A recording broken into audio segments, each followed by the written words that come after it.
नीम करोली बाबा कौन थे?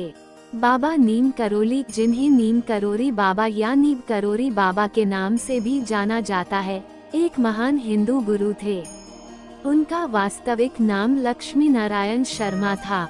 नीम करोली बाबा का जन्म उत्तर प्रदेश के एक गांव में वर्ष 1900 के करीब हुआ था। कहा जाता है कि 17 साल की आयु में ही बाबा को ज्ञान की प्राप्ति हो गई थी। उन्होंने कैची नाम की जगह पर हनुमान जी के मंदिर की स्थापना की, जिस वजह से उस जगह को कैची धाम के नाम से जाना जाने लगा। बाबा के जीवन काल और उनकी मृत्यु के बाद भी भक्तों ने अलौकिक और दिव्य चमत्कारों का अनुभव किया। बाबा नीम करोली के मार्गदर्शक स्वामी विष्णु तीरथ और बाबा भगवान दास सहित कई आध्यात्मिक गुरु थे, और वह आध्यात्मिक गुरु रामदास से भी जुड़े थे। बाबा नीम करोली की शिक्षाओं ने भगवान की भक्ति, दूसरों की सेवा और एक सरल और शुद्ध जीवन जीने के महत्व पर जोर दिया। वो अपने चमत्कारों के लिए भी प्रसिद्ध है और बहुत से लोग मानते हैं कि उसके पास अलौकिक शक्तियाँ थीं।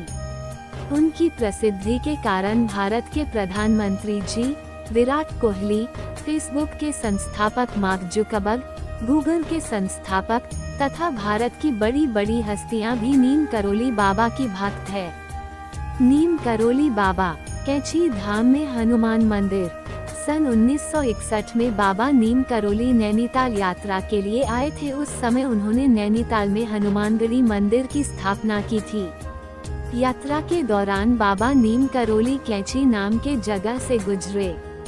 वह जगह बाबा को बहुत अधिक पसंद आई, इसलिए उन्होंने वर्ष 1964 में 15 जून को उस जगह पर हनुमान जी के एक मूर्ति की स्थापना की।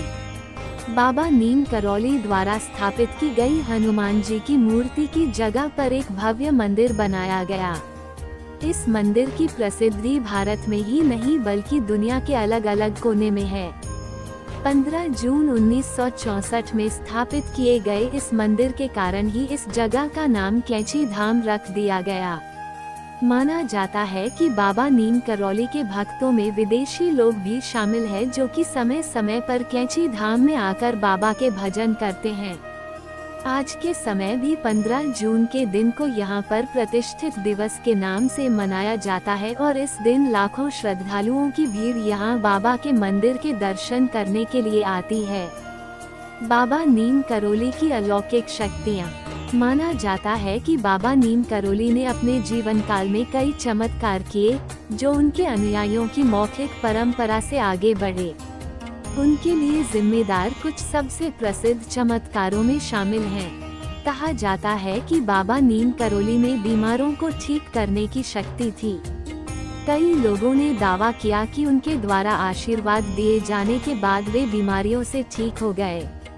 बाबा नीम करोली को हवा से वस्तुओं को भौतिक बनाने की क्षमता के लिए जाना जाता था।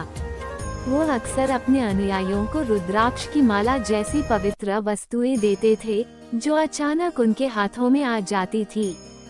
कहा जाता है कि बाबा नीम करोली में खुद को और दूसरों को अलग अलग जगहों पर टेलीपोर्ट करने की क्षमता थी। उनकी एक ही समय में कई स्थानों पर प्रकट होने या अचानक गायब होने और एक अलग स्थान पर फिर से प्रकट होने की कई कहानियां हैं। बाबा नीम करोली को भविष्य की भविष्यवाणी करने की शक्ति माना जाता था।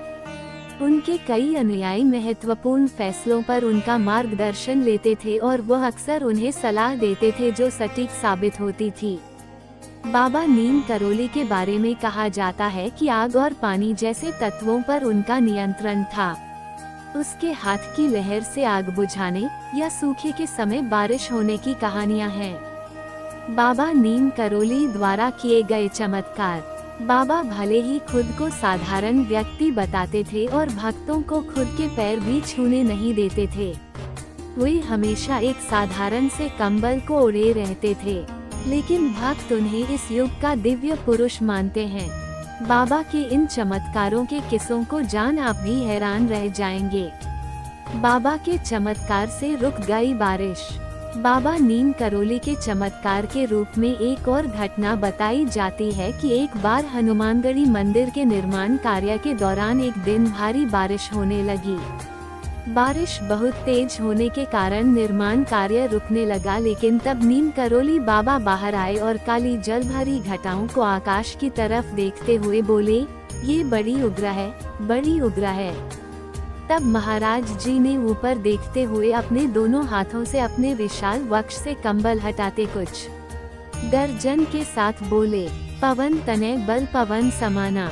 बस इतना कहते ही तेज हवाओं के कारण बादल हट गए और बारिश थम गई। बाबा के इस चमत्कार से आसमान में भी तेज धूप निकल आई। बाबा ने रोक दी थी ट्रेन। एक बार बाबा नीम करोली ट्रेन से हल्द्वानी की तरफ जा रहे थे, तब उस ट्रेन के टीटी ने बाबा से टिकट दिखाने के लिए बोला, लेकिन उस समय बाबा के पास टिकट नहीं थी।